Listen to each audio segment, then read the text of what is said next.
In today's video, I'm going to teach you how to fix an incorrect beginning balance for reconciliation. This process is crucial for ensuring that your financial records are accurate and up to date, which in turn helps you make well-informed financial decisions for your business. Let's dive right in. First things first, you'll need to sign in to your account. If you're following along, head to the login page and click on the sign in button. Once you're signed in, you'll find yourself on the main dashboard. Here, look for the option labeled QuickBooks Online and select it. QuickBooks is a robust accounting tool that many businesses use, so it's essential to navigate with confidence. Next, you'll be prompted to enter your credentials if you haven't already done so.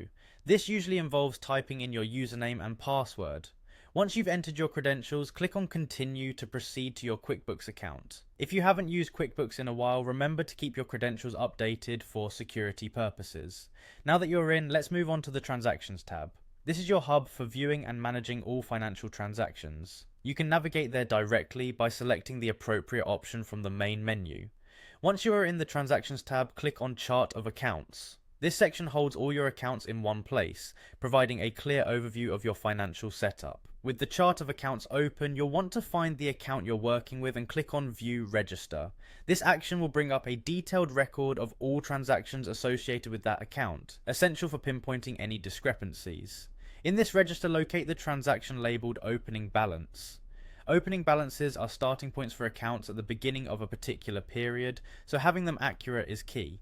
Click on the opening balance entry to see its details. Now comes the crucial part, editing the amount to correct any inaccuracies. Carefully adjust the number to match your actual opening balance. It's crucial to cross-reference this figure with your bank statements or any other internal records to ensure its accuracy. Once you've made sure the new amount reflects your intended balance, double-check everything once more to avoid any future errors.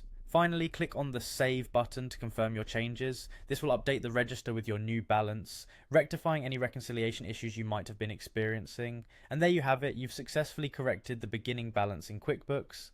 Remember, regular checks and updates to your financial records can help maintain accuracy and avoid these issues in the future.